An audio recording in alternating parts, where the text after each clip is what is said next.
Kashing nun thon thu bung som ni le pariat na chuna doctor hoin thilan eilai chuan ke po mai sang thilei pu amenon soma zonuni na ma chawa a ei tu chu khonga i viau mai la min ngak le reng to a zuilo thei ni thin lo ni tinin mu ni mai la nu sang pu hi chuan min lom thiam em renga piani te kha chu mu torom to ngai lo kanei du zong te kan lam nu chuan thi se ni pe ve ngai ma ti deuh phonga ka hoi ana saviau mai the pe ngai nang ka pe thei lo thina pe po ni la pek let ka ngai jok mai the ni ka ti fiam thu a ngun deuin min ena ka umati nuam lo lek leka b negative tiro hati chuan ka o zoi to viawa thil thalo enge mo thleng le don nia ngain lo na buk chuan min tham le to a arukin kut ka humru na saviau mai bok b negative wang ang renga mizoram chop ni lo ram dang aponi thowa blood type a chuan awang ber polani ati le ria lo thon to sanak line inu kha onia dumala thi seni pe thei don lo ni mo ala ti tak deuh dewa ka hre ve tholom kanu dik tak ani lawa min thing tu nu le pa te kha pakhat pakhat ab lo ni sela ka blood group chu b ani thereng ka ti ve a ka pian dan ring helom ang zia zanga atong vel chu ka ngei to ka tling ve hle ni le b ringot po ni sela b ka ni thei thawa adang po tamalom kan chung koi kan mu mal vak lo ti chu ka hria ma se kholaya tanga ansar ka ni big lo ania ka ti a ka thin chun rim le ngot to a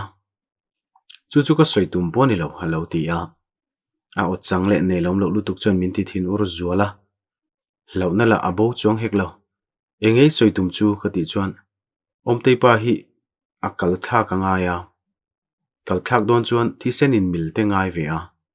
ni zanan lo soya amil pu awang ang renga ti nuwa nangma lo chu zoi deuh takhena ti a kalung oi lo lutuk chu kan nui ringota ka kal hi omtei pa peturi min du mo ka ti hluaya kama ei tur tui hnai takin chhop chu i chak na po ka nei tolo peturin ka ti hleinem che doctor kania damdoina ka chetlana sa a bi hi ka mungai lo tila ka soisual tam lo ngotanga ti chuan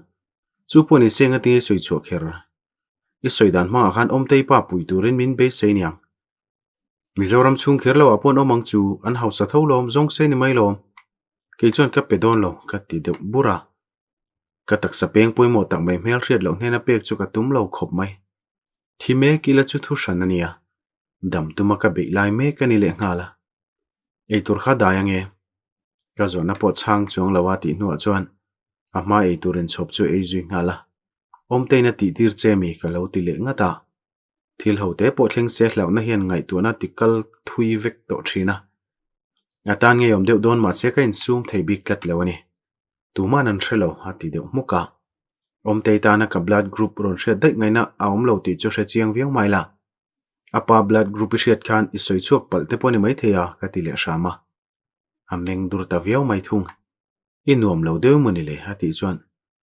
omnom theina tur soi kan nei am ni ka lo ti ve thunga kapong tualina hrianiang chu min chang zel du talo poisa pek lai chuan nu siam puin inin zui ka mukhat lu tuka kamangang manalom mase zo te na tangina bang tian soi le a trong mo viau mala kan ngai ve tho che niang i chanchin kan soi ve reng mai nai ron zom le hi lom turan tamang ati bora kan nui liam maya tiro lala ati lawa nu sang pui enelam ka envelen kuk chu man mo takin chauka tlan luta atho pui te chan an hlim pui dar khop mai i zia dewem minon khoi atum rola ka tol son chuan a room deuh ngata kalung oi thei tlat lo min thong du tu om chang le ka thina ur chang chuan ngai ole mai hi har sa thin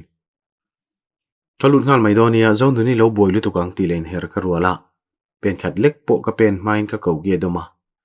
englai ber khang ei huat ati chuan miron din haya ka chanchin hriat chian chak deuh nei zokem ka ti a angai dana ni lo mel khop zona ka zot che ati deuh ngata ka hovek ka pian dan ring hlelang zia zangai tongte omtei pa chan nan kan thi sen in milna lai soi chuak kherte kha ka huwa anni kha ka hrengai lo omtei po mu fu lo ila tun thleng kala hre lawang pakhat damlo na wangin thumak pui soya min hnu ve du hiala ila thla thlam thei tak lo ti hria ta lom ka ti a kim ki ma thu min thil te kha ka benga ri non tluk tluka shom top khok kha alo thlen le ka hlau khopani om te pa le ka mi mal nunin in zom na nei lo hati muka ani po lungoi zan big lo ti ka hria chu ti senga tinge ka ti sen thlengai soi chua ka ti ve thunga mi mit mei veng lo la chu kan tong ring dun viawin ka ring ilungoi huna kan soi dun donia meidon mel ta ka ti nu amin kal sana ehe pakhat lo lut ma sa anu lo lut phei chu lungoi lo mel le zwal thate te in thilin ei dunang chu ti nek line in how mi zang khai wa hen zo nu ni lo ti a ka huat thut se sot lutuk wangte ka ril ru te thut thin wangte hian ka cheu chuak ma mai the tun ma ka khosak thin lo dan lirin ka khosa a ka ril ru te dik thei me lo ni zonun khovel hi ning ve thinem I du lo dan deuhin thila kalkual ve char ngayem ka ti ta thlota khovel a hi chuan lungoi na fam ki mom thei don lo ti hriat tur ke chuan khovel hi nin hluah ka tum lo kanat ve chang point ka hnual du ngai lo nat na khain ne tir ka tum lo taksa nat na chu thu hranania ril ru lam nat na ho hi chumo an ne thei lo ni ka tum zok kan mi hring pui te wanga ni ngat pe chuan nat reng ka tum lo an mani wanga in ti hlum pe chu ka tum lo le zual kan thi hlim chona tur deuh angin anomanga an status a kan thla kan danga luan ral zoi theina tham khopa thumoi le ril lan ziak telanga pangpar le mit tuitla zoi emoji ten da telanga chu kan chan san ber turani mai kan thi chamkum khatna thlen meu chuan malaman pan suau tonga jan mingba kan thre to lawang nan na le accident wang chuan ka thi theite meu mai mase ke ma kut nge hi chuan kanun nai ka chat lo to pang ril run na top khok kan nei pon pathian nen chuan hne theilo om lo ti hrenengila a hun ma thi tumbi khau lo tur ati bora launa ne ve ngai mi lo emani ka ti hialani ril ru lam nat nai chu soifia dan fak wang khop mania shom tor tlok chuan in ti hlum hi hardon lo kalo ti a ka tor me ka nia wangin midang lo tur ve to tele tur mek te po ka hrethiam ve ta khop mai nia a shom don ti chu ka hrialom he tiang lam nat nei ka ngai nep lo nep ni se chu thalai maun eng tak nei te an thi phok reng lawang mase kan ne thei ti ve tat turania hun har sale thi chak ngoi na te kan ton po in thei top chua no kian tum ve phot turania tum chuan theilo om lo an ti thin kha thil ti har sa ti le thil ti theilo tia hian danglam na sa ta kom ril ru lam nat nei ol sam takin adam theilo voile khata dam thu thei chi poni lo mase ril ru nat nei tor hlel om le khir kan du lo chonga min run lui tal thin tu mani se kan rin aina sain thunun theina kan nga ti hriat tur mi ti hlim theile ril ru la peng thei thil ti tur zon sham turania in thunun ve tlat tum te hi thakhop mai kan mi ngai na zong le rin zong te man tang kai te po tha a atira chona har salom step by step ati ve thiam te po ngai dam kho chua tum tlat thi thil ti thei lawani lawa thi tum hal mai lawa dam tuma be fan phot turati a biel local te ati zuidaya kan thungai thak la chuin zom lo thei boksia mase doctor nen khan anthu soin anga tama lo tur ve shep te po anga lo mole enge zonu tluang ti pain kan ma zona rondinga asama tron tom veka alang 5 ve sarmai nichina mithi kha invenga mitro thu tak deuh hena ti a casualty a khan bora le noma kalongai ven vak lem lawa nia amak tak ani kan venga nana chuna larve sin lo ti a achang thadu khop tu vera tang na zuang thlan ti maya helai kher hin lo pan se mak ka ti deuh mule inchung nai ni te ka ring dewa zonu ne ti chuan kan venga tanga dam do in nai ber ni sialo achung te kalbo ve khlana chi sualania police an report don den ti kha mase chur thalo wanga boy rengania adu thu zuang thlani du mel jok ka ti ati nu a ruang om to lo chungin casualty lama thlek zau boka misual deuh dewan tam to an nam thla te pon mai thi sin miang vak lo le ngal mania zon thlang ngo thuam lo zone ne ti line be la chuan a that lai chuan pa til kan tiang chi hinia me cheni na shela wak kal theng ang chi kha an pui kop la chu ching zek le ngala ma se danglam deuh thu ta chur thalo an ti mai zela pa deuin chul thalowin a thi ni ber chu a ti peka a tong ringang reng bok sia lo khap vat lowila chu a soi zui na sale to viawin ka ring no panglama in en tir turanom to lo boka mai sang chu ni dang ai na lo chuak ma a i zia de we maron ti a zo na ngai bok ka lo tiring wata a she phak kher lawang thae ikal to don mi tha deuh chon ka lo ti ve maya midang omlai ka lungoi lo na lan chuatir kher chu ka du bik lo ani kalnghal mayang zana ka lo ko lang ati chon angai kher lo ka lo ti wata a ham hai mel khop local ko kher ngai lo ka ti na dam deuh zo ka ti le chuan mit ti zim deuh sun hian minon ena ala dik che na nge om zeni taka lo ti chuan ka chang to lem lo kalung ala oilo ni na ria kala dik zan lo ani aring dik che bok zana kan soi dun mai donia hatia kal masa zo ka tang le to a om te pa ne na kan blood group in ang kham mak ka ti shan lawa khovela hian mi hring tam tak kanuma ke chau ni lo bi dang po tam tak anom ve thawang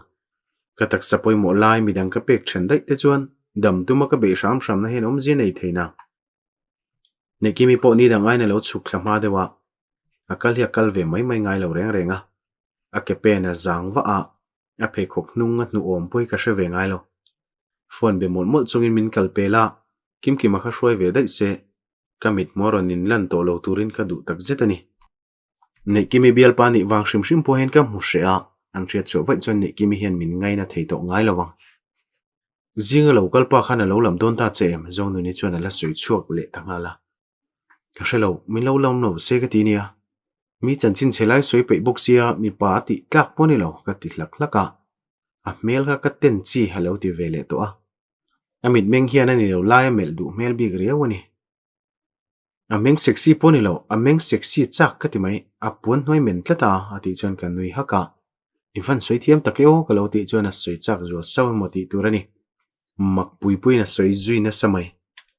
lawang ngein ban hun mai na lo langa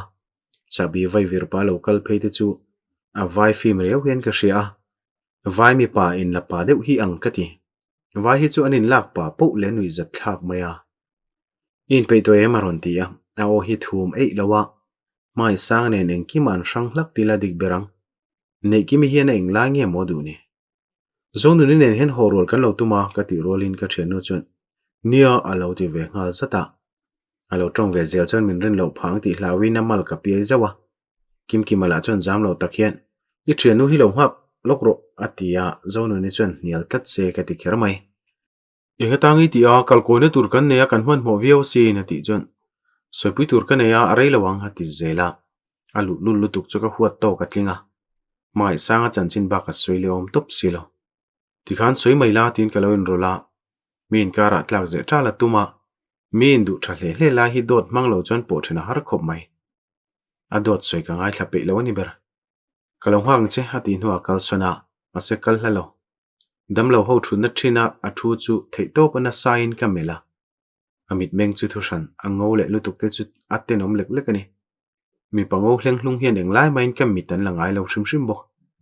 tunge sopa so zonu ne na ti chuan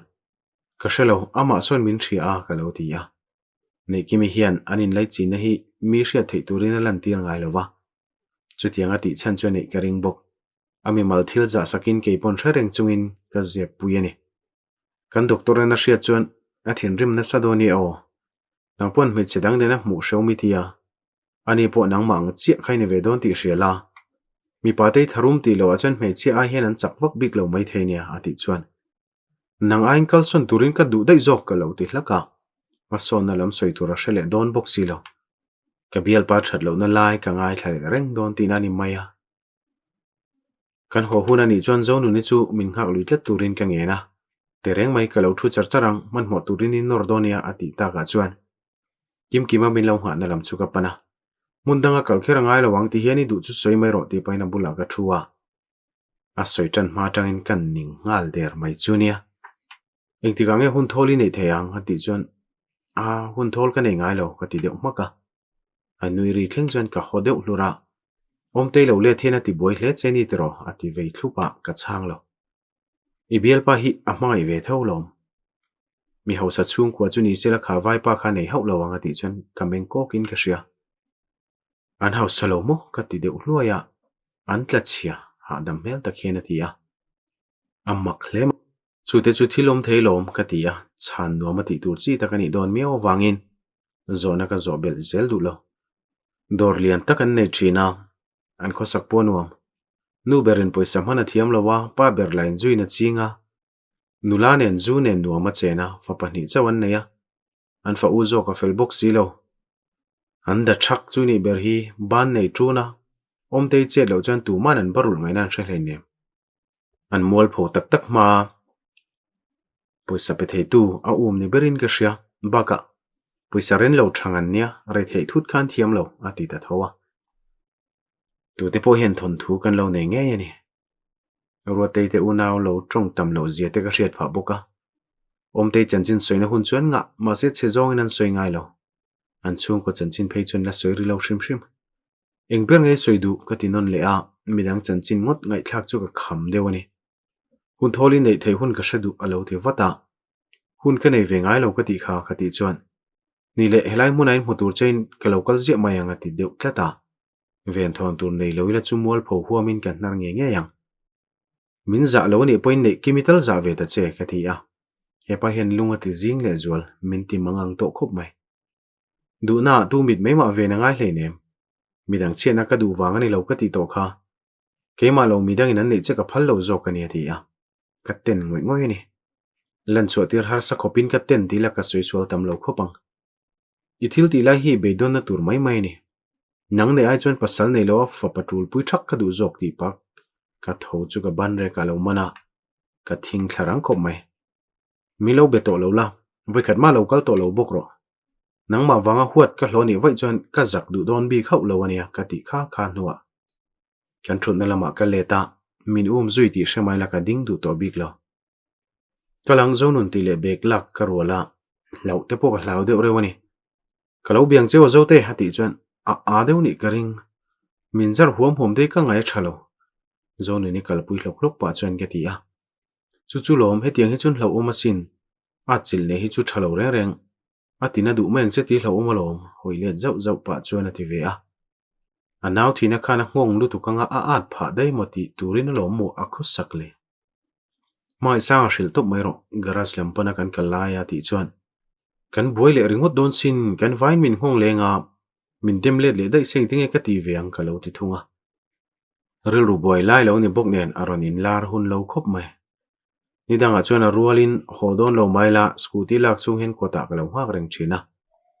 tuntum chu keima point kom ngam lo khapa kha lo lan le thut ka hlawa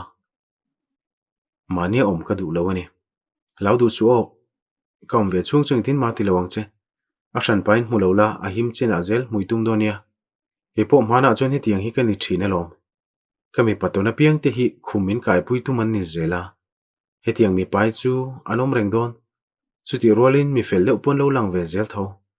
boy vaki hlau pe chon ifim khur le ngai ni mai ne kimi hi in huwa tir to su ama hi shil lok dai la kan tlan chuan huwa pon la timul mola ril ru boy du viawani lo shil tai la mi then ka chuan an ko pui te fel lo na mu kanin atuar tu zo kan hodai zela kim kima ain soi thiam veu pe chuan ne kimi hian keima min hodai ve thei thowa ka ti ban chara min zui lui zel chuan mai sa shil mai tha zokin ka hriani soilo turin ka shil tel thei tholo in chung ka lu rolin boyen min lo pana muan pui nen an loin ni om takani so aya akoroma bervek se thak ka tumlain tlan che zela lo ti a ka hau shep nu ka chuan ko mon bol ngam to lova an je thalai chi an chuata ka chuan ngai na tan oldon khop mai lon thak tur che lom ka ti line fe lo dewin istar min ti ya athu soi ngai tha thang viau le chu enge ni ka shatop na thangele ma zir tir ni kha boy bula khan thangele mai mel che tro ka ti aya ti vetlata min star ni kha tia boy ne na star tiro atia ati non tir tlau tau lom rin rin ni chana lo ti zung zunga ka fa pa po chana ngai na vetan viau chon ka sia thiangi lo ho chu angwai reu hian ka sia mon puile rin rin ni te pon an fiam nui tha lei thei lowa pindana lu chu ka zuya an lo hau che mi khunge hruai te a ka ti chuan ke main ka lo ho a pe khop tlo li pa hen atia hun nom tak a mang lo chu ni photang nei kimi muem lo khak tu chen omim ni ka ti chuan anin po hlum sia nuam ka ti lo ka lo ho dei tu ma pon min haw lo hati ya oi lo vio mai la ka zot lui du lo mai sanga a lo kal don thowa ka zot thei mai ang chu ka ti boya ka mot pui lai mek chon rin rin ni lo lu ta u sang te a lo thleng hati chuan lom ro se ka ti vata dariat vel che che la ni a rin ai na lo thleng ma ka fa pa mu hil ka tho san nu chuan dar thelanga ka in thlek ve nge ya ka mai chu kan tuai ve thuak tak na engma phei chu ka hnoi lo ka in bol zo ka mang ang khan ka lo ma kha le chen kan cheng ho to lom ti in ka lo in chei vor ngai lem lo ka pute ne nan lo ti ti ya thing puin phot ro ti thing pui lum hal mai ka tum chu a in dei to an lo ti ya a za thak duang reng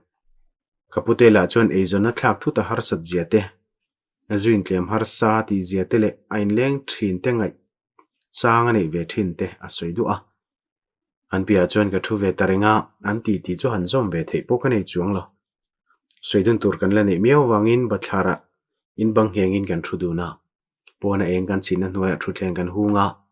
van poriai mai chu chiang deuin kan mu thei boka an nuam reuh khup mai ilung oi deuh to em tin bullet trana thinrim lai chuan eng thilma a soi du ngai lawa kan soi dun hlei thei lo lom zan lo mai la lung oi lo deuh ang chuan ka om du tabik lawa thil lang thei zong zong mokim vek thin lo mai la lang lo tura thuruk eng mau ngai lo rel ru put mang le thin lungin a du bik te thleng hian kan thuk ru hlen thei ngai don lawa ila du tak zetani point ka dem hau lo chenia ma seru ka min bum lovin chiang deuin min thril donia thu tak deuh ka ti lai chuan eng thil ngei lo ngai tu le to a ni zat mel tak hena tia kan soi tu main an lo mel viau ani om tei pa nen kan blood group in an chia thui soi khamale akal thak ngai ti zui le ngala apa thlai la ngai ven ani chuan om tei po ila pai chuak lo ni maya ka ti a karel ruput mang chu kei tak point ka du big chia lawa kan na hian huat thu chiat na te ril ruk koile te hi keng te la niang chu ka ti mai nun na hlu lo om hleine om te ka ngai ven thar le wang poni hran lo athu phungin apa dam lo na chungchang ka soi chu ka ni kha in blood group hi khovela wang pol ani chu chu ka soi maya ti na in soi fia inanga tamolom ongat phe chon tamle zuala om te pa nen chon in zom na kan nei deu ni shem ni ka ti deuh phonga ngun deuh hian min ena inu dik tak kha eng mi nge ati deuh ngata in zom na kan nei tak tak anga ngai chuan nuya ti jang reng hle ka hre chiang lo ka pa nen khan kanau pan line accident in borala kanu chung te le ka pa chung te min en kol du lo ve ve wangin kanu te khan min chhuwa puya kanu tak taka ka ngai pha reng boka birth certificate le thil danga po ka pa boral ta ming kha chuanga ka pian hlima min pom ha saber tu ni boka chungkwa kan thalak po pakhat chu kol kani kanu le pa te fa dik tak kania midang nen in zom na kan nei lo khovela hian thil thleng thei lo om lawa ram lian le pui jok chaw thleng tura kan da te mi zo ram nge ya hena thleng ve reng thin ainang pal mai mai ni kha ka ti deuh du a om te nen inang min ti hlom wang maya chung khata in ngai chi ni lo khopang in zom na nei mi lo melinang tak tak an tam to e mai kan chung te chu ni se ka hradai tonga sumdong lian thin ani ngat phei chuan kanu u nau te hen an man tang chat don hrim hrima ipa chung te chu ni engang chung kwa nge ti zui le a ka lo tho deuh haka an chan chin soi reng hi ka tan tak po nuam lo kum som mi ka ni in an ina ka kal kha ka kal top na berani chung ko pa ngai an nia an kho sa thei pa ngai viau boka min ngai thei ni se chu nuam sa deuin ka seilian veang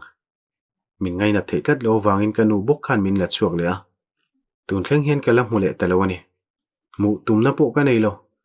min ngai na lo min du lo tu na na chu pan zela tul na po ka shelo ka ti a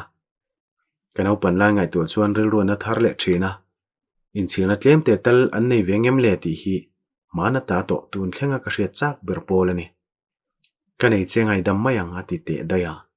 nial tuma alam ka hoi chuan ka biang ton tona doma mi chedang ka ma mo lo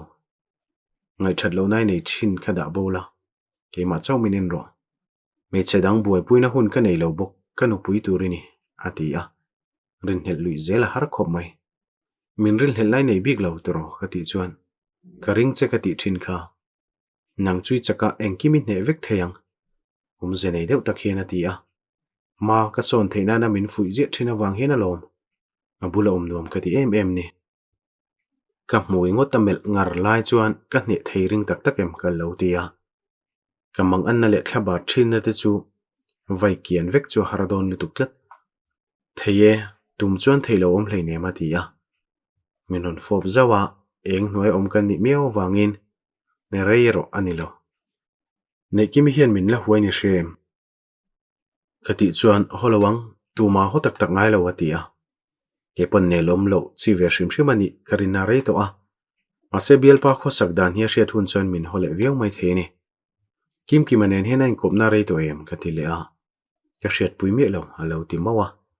chuwang chuan a boro ve deuh la in tani karing thlaroka alo ni vai chuan anin koprei ve viau to tina ni maya thang elemate in lama tangin thiang i lo chukla chat chata a chuak ti ke lo hra ho lowa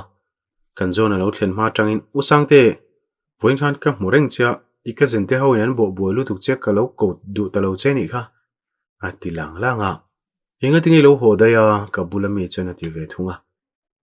in boilu tuka ka ho dai ni kha in unau te ho a hian me chia in lo van thane me mem uzo te nen po hen ni tawla fa me chia lirin ne anga a thi te du a amit meng dik lo chu chiang takin ka mu theya thang elemanen zuan lo in du na ni chiangang a in kha to yeo sin mule kan boi wangai ho po ring che lo nang ni hi in lo in haw ni lo mo ngai that lo mel taka mai sa na ti ve ta ka chuan thiang i ron hong wai vek na chan chu shabik lo te hrian ngal maya an ka zente ho in min ngai na lo zia ka hriat meo wangin keima nen in zom na nei le pal ka hlau tak zet bo athushima i zeilo lutuk zana second hand min thin puya tereu te a popolom le ngal uzo te poi thomno te present ve ta che tin thiang i chon thil a soida ya thomno le sak ka be se mo tiang ti ka hlau lutuk chuan kama mo lo engma le sak nga le nem ka lo ti maka ka o vin deuh nge mai sang a po chen min lo mel avata thomno tam chun nok mai mai lom kama mong chu ka nei velom ka tin noi kwa le vela nui kar chunga thiang in min lu san nu chona ngai te bokin in nei bok cho sui chun jom le a kadina tangin ipute chu ngai ven thei thawang kan tang du na nga kan pui thei zo ka nga ti ya ain huam veu na pasal nei le ngal mai chu thi hre takin ka hre thung siani pasal ka nei le wat chon min mak min ti lu tu kang ka ti ya hei wang he lo mi hlim thei mi lo nin pel takhin lo ti thunga mi ngai dan tur changai ven su i hlim na tur chau nangma chau khain ngai tur ati zom le a pasal ka thenna la ri lowa nangponi hriat vek kha ka ti a pasal nei le watan tam ti hre ve tho mai la ka tim dewani i pasal then hunin kanin nei theina dal lo chu chu hre telte alo ti ve wata nupui pasala in siam non de chong ngai tu thui ngai lom tin alam ka hoya ka thodeu hak boka ama ka mai zia chu ka hrialom min kal san dai se chu omgaina hreloin ka alek lek thei hialin karing ka ngai tu vek to ati deuh muta ka thuna cher chop chon min pot naya in nai lui kher lo mai la kan taksa chu in sile che to a min nei lai hadam zokang ti zong in min thlema kanu khadam thadewin dam doin tangkhan chuak se chu tuna hen palai mel ka mudai to turania kanu boral na wangin min langai chang le ri zok mai mai ani kom lo chuan kapute nun hi hole vek mai theya i chungten inu pui tur em chon min du lo mai thei boka kati chuan kalo soipuyang ati sam eta min ne du tak zet to ni mela karing helve deuh reng hian ning ani mai thei bok ole kati ban ta char ringota lo rem ti tak tak taila kim ki ma hian lo om khopa min zuya chin he ban sanangem top thei lau se kati tak zet ani kanin hre chiang tok to lom kanin mai bok ipute po lo soipuila palai karon tirang ati dam thlap na in thu min pe ang zok mani ole kati ve mai boka tunlai tak chuan in concentrate thleng hian harsa ka tileria ka o eliam vel mai mai ni mase chutiang ani rual chuan kan nu vanom sakna tu le phang lo kanom theina turani ti ka hria a sangzola te chung ko nui zat ka hlo to lo na tu le chung ko pa ngai ka din ve theina hun thani bok boya point pa ane ve tonga he hi thazonga ka ngai to thei om chunani thil lang chu soi chot tlak poni lo a thim lu tuklat a hodona chuan mutui tin kat non fo wangwanga ke main bathlara reife kala thuzuya mishing nun hi ris tak mewni ti ka hre chuak ris kan lak lo chuan kan tem turang kan tem ve thei don lawa ris lak fu lova ain khat ni berin ka hria mase dam chho tuma ka be sham lai hian ris kalanga mangem ti chu ka buaina ni khami chin khatun chaptar chu o ti chuan noi ngai theilo tan khan a off thei to off topic kan soyang chapter masalama khan namdang nupui pasal nei chungchang harun lang zoka ka soyang katia ka record ni khan ka mal mo deuh le ka wain ka soi zui man talawa ka soi veang ka ngai dan mi pa po mei chia po tu po in adu a anei du a harsana omlo ani chuanin namdang chu nei ro se ka hrethiam mizo kan ni na tang chuan a tham ka ti lem lawa ka wa fak moi chiam lem lawa mai ro chu min an du zong ani a nei an du ni chuan nei ro se ka soisel ngai lo soisel pot rul ka ti chia lo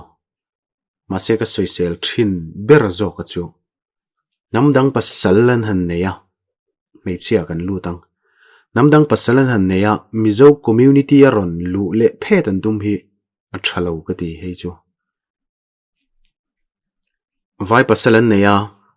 mizo ramanom puya pasal khan mizo ming nei maya re lo te a ration card family ration card ten siama veng chunga kan lo khosa ho dial diala in thenom kho veng nai kan ni chuan in ti chia deng te lo thei lo ration card atang pun an ming pai ngot kha thenom te hek tu ni le chan vo than chan ve lak sak tu ni kha tu man kan du le to lo ti khan kan mizo community an ron in tat lut ngat zela an tu le fa te chon mizo ming ve kan puto vai pon in ti le du to lo wa vai an ni ama se ka tiang zel khan kan chan vo in ei zela kan namman ti dal boka an ngama an nei du ani chon an pasal te community ya an pasal te nama hian in chung lut full ngam se kadu ke chuan mizoram lo leta roin beng bil le tur hian ka be sei lo anin thena lo theilo an ron leta ni chuan kha chu kan soi theom bik lawa thlan lai sak ti veli ka buaina ni velem lo tin sa pasal nei tam tak anom to a sap hanti vek maila ol samzongin azia lo ka ti chu tun hnaya nei ho ngat phei chuan YouTube channel an ron siam deuh vek mai aza thlak ka tiang reng ke chu inen thin fo win ka ringa ke chu ka en ngai lawa frank takin ka soyenga ka YouTube ka lu a engemani hemi ka wala ron lan po hian not interest ka click mai achan chu mizo mei chatan hian he thili a thalo nin ka hria namdang nei chak na mizo mei cherel ruwa tam taka tu don nge in mizo nam hi ka mu dan chon mangai na pakhat man nei lo ka ti chi thalo ron tu te soidonila ka soi mai ka ring mi lo an ma ni wang hian namdang pasal ka nei pha ti tu mai nom lawang tu manom lawang ma se nei pha ero chunom ka ring or nei chak pha natal ril ru nei khan omang keini ainan an khosak dan phung eng ki machang ka nga sum le pai te lo ol sambuka acha ko malom keini namre thei tan chuan amai ro chu mi zo nam dan a thabuk si lawa kha mi zo mei chian namdang pasal nei YouTube channel ron nei ho hi en tam lo thei chuan en tam lo ro an news item zong le enge mote ni san lem lo chuan hei an ron vloga an khosak na ti vel mai te chu lo eat vak su thina nam phat san tu an ni ti khan report mai te u chumi ni lo chuan kan nam hi mei che su khlek hi adang dual mayang nakin loka lewin sum sham ula in tu le fa te po enge mo chena control dan lo zong ula hei hi kan nam tan a that jok karing en tam lo ila an mani chon sum te mu se lok ro se kan chia na tur ngor kha kawangai tu bik chuang lawa amai ro chu namdang pasalan nei ngamani chuan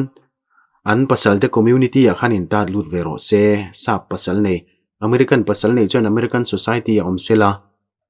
an vlog te pon sap tong ten ti ve mai sela nu te chuan mo ilai mizo community tlem te ya ronin ti thei fashan kha ngai lo ot lo ngamang u nual suat ngamila zana chang shetur khopian en let jok teng u ti chuan ka ngai dan chu adu chuan namdang chu nupui pasala nei ro se nupui pasal kan ti takna meichhia jok ka soyang adu chuan pasala nei ro se ma se mizo community a hian chanvo nei hiron tum ve kher su se helahi ka huat lai takani namdang pasalan nei ngor hi ka va huat pui lem lo ase mizo community a ronin ta lua ronin ti engemaw velan dum hi ka du lo ke chu